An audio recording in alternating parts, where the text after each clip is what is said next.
পরিসংখ্যান নিয়ে যারা কাজ করেন বা ধরুন গবেষণা পড়েন, তারা অনেক সময়ই এমন ডেটার সামনে আসেন যা মানে পরিচিত টেস্টগুলোর নিয়ম ঠিক মানে না।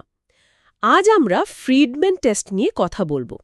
এটা এমন একটা টেস্ট যা কিছু বিশেষ পরিস্থিতিতে দারুণ কাজের।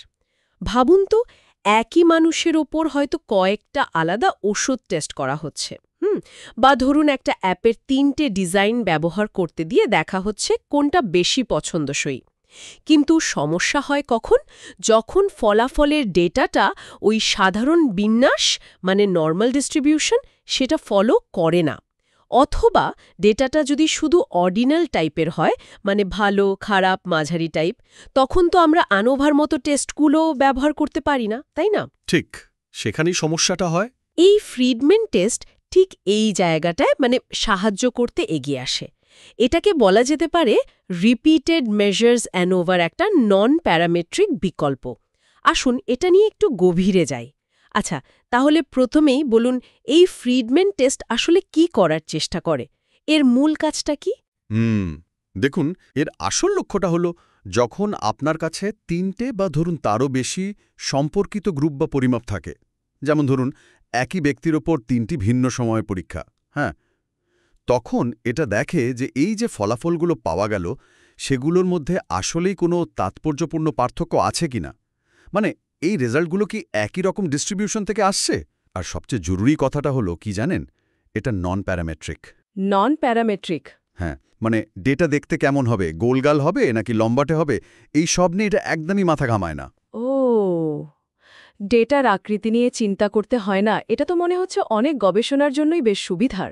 অবশ্যই, অবশ্যই। তাহলে ঠিক কখন এটা ব্যবহারের কথা ভাবা উচিত? কোন পরিস্থিতিতে এটা সবচেয়ে উপযুক্ত? মূলত যখন একই অংশগ্রহণকারীর ওপর বারবার পরিমাপ নেওয়া হচ্ছে, যেটাকে আমরা বলি রিপিটেড মেজার্স, আর যখন ডেটাগুলো ধরুন অর্ডিনাল স্কেলে আছে, যেমন সন্তুষ্টির মাত্রা 1 থেকে 5 দিলেন, অথবা ডেটাটা নর্মালি ডিস্ট্রিবিউটেড না হয়ে হয়তো একদিকে বেশি হেলে আছে, স্কিউড যাকে বলে। আচ্ছা। এবং অবশ্যই যখন আপনি 3টি বা তারও বেশি কন্ডিশন বা পরীক্ষামূলক অবস্থার তুলনা করতে চাইছেন, 3টা বা তারও বেশি হতে হবে। বেশ পরিষ্কার হলো। এবার একটু এর মূল অনুমান বা হাইপোথিসিসগুলোর কথায় আসে। টেস্টটা ঠিক কি প্রমাণ করতে চায় বা কি বাতিল করতে চায়? হ্যাঁ, এখানে দুটো মূল হাইপোথিসিস থাকে। একটা হলো নাল হাইপোথিসিস, যেটাকে আমরা H0 বলি। এটা সহজভাবে বলে যে সব পরীক্ষামূলক অবস্থার প্রভাব আসলে একই, ফলাফলে কোনো সিস্টেম্যাটিক ডিফারেন্স নেই, সব সমান। সব সমান, আচ্ছা।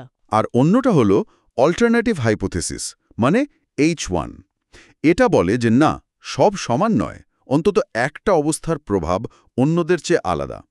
আর মজার ব্যাপার হলো এটা কিন্তু ডেটার আসল মান, ধরুন স্কোর 5 বা 7, এগুলো ব্যবহার করে না। ও, তাহলে কি ব্যবহার করে? এটা প্রত্যেক অংশগ্রহণকারীর জন্য ফলাফলগুলোকে র্যাঙ্ক করে, ক্রম অনুযায়ী সাজায়, প্রথম, দ্বিতীয়, তৃতীয় এভাবে। র্যাঙ্ক? ওয়া, এটা তো ডেটার আকৃতির সমস্যা এড়ানোর একটা দারুণ উপায় মনে হচ্ছে। ঠিক তাই। র্যাঙ্ক ব্যবহার করার কারণেই নর্মালিটির বাধ্যবাধকতা থাকে না।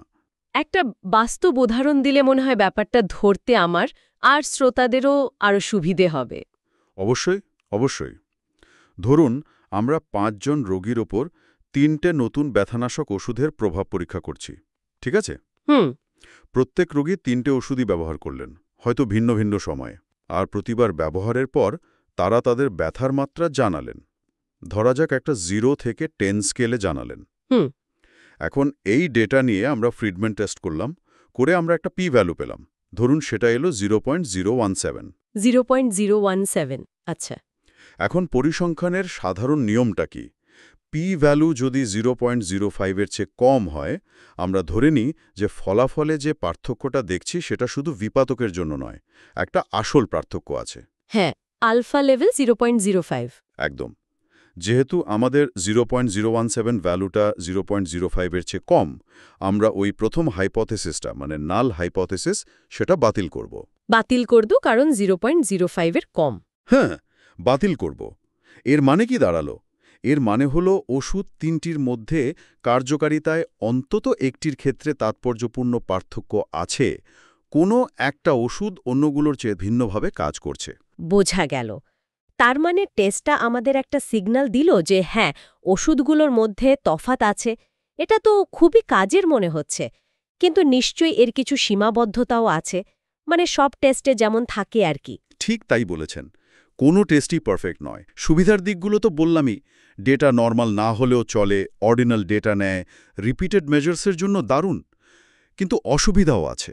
যেমন ধরুন, ডেটাতে যদি কিছু ভ্যালু মিসিং থাকে, মানে কোনো রোগী হয়তো একটা ওষুধের ডেটা দিলেন না, তখন এটা সামলানো একটু ঝামেলার হতে পারে। ও, মিসিং ডেটা, এটা একটা সমস্যা বটে। আর আমার মতে সবচেয়ে বড় সীমাবদ্ধতা হলো ফ্রিডম্যান টেস্ট কিন্তু শুধু এইটুকুই বলতে পারে যে গ্রুপগুলোর মধ্যে পার্থক্য আছে, ব্যাস। শুধু পার্থক্য আছে, কিন্তু কোনটা ভালো কোনটা খারাপ বা কোন দুটো গ্রুপের মধ্যে পার্থক্য সেটা বলে না।